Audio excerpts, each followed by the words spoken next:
हे आहे आपल्या हक्काचे चॅनल आणि आपण पाहत आहात चाणक्य न्यूज मराठी। आज बरड बागेवाडी या ठिकाणी स्मशानभूमीच्या उद्घाटनाचा कार्यक्रम या ठिकाणी संपन्न होत आहे।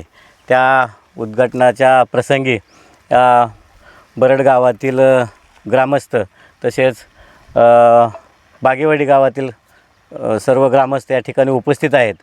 तर या बरड गावामध्ये गेले म्हणजे पहिल्यापासून म्हणायचं झालं तर 30-35 वर्षापूर्वीपासूनचं जर इतिहास बघितला तर या गावाला स्मशानभूमी नव्हती। तरी खासदार रणजितसिंह नाईक निंबाळकर यांच्या मार्गदर्शनाखाली आमदार सचिनदादा पाटील यांच्या माध्यमातून भैयासाहेब निंबाळकर यांच्या माध्यमातून या बरड बागेवाडीला स्मशानभूमी मंजूर झालेली आहे।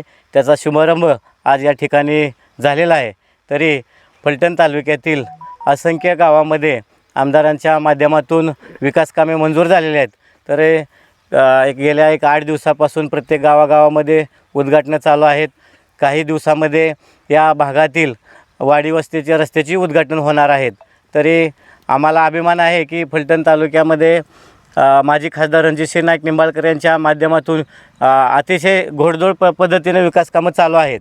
अशीच विकास कामं 5 वर्षांपर्यंत चालली तर नक्कीच फलटण तालुक्यातील एकही वाडी वस्ती किंवा एकही गाव असं राहणार नाही। स्मशानभूमी असेल किंवा वाडी वस्तीचा रस्ता असेल, एकही वाडी वस्तीचा रस्ता आणि कुठली विकास कामं वंचित राहणार नाहीत एवढी आम्हाला खात्री वाटते।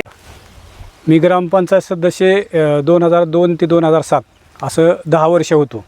मी पण ह्या कामासाठी प्रयत्न केला स्मशानभूमीसाठी, पण यश नाही आलं, म्हणजे जागा नसायची, त्याच्यामुळे प्रॉब्लेम माझा असायचा। आणि आता जे हे उद्घाटन झालं आहे खासदार साहेब आणि आमदार साहेब यांच्या दोघांच्या माध्यमातून ही काम अतिशय सुंदर झालं। गेले 35 वर्षे या गावाला म्हणजे बागेवाडीला अतिशय दैनंदिन अवस्था होती। मैत जर झालं तर असंच बसायचं गप, म्हणजे पाऊस आला तर पाऊस जेव्हा उघडेल तेव्हाच ती मैत उचलायची अशी कंडिशन होती। तर अतिशय सुंदर सोय झालेली आहे। त्याबद्दल मी त्या दोघांचंही आभार मानतो आणि इथून पुढं असंच काम करत राहावं त्यांनी, ही विनंती माझी। हे आहे आपल्या हक्काचे चॅनल आणि आपण पाहत आहात चाणक्य न्यूज मराठी।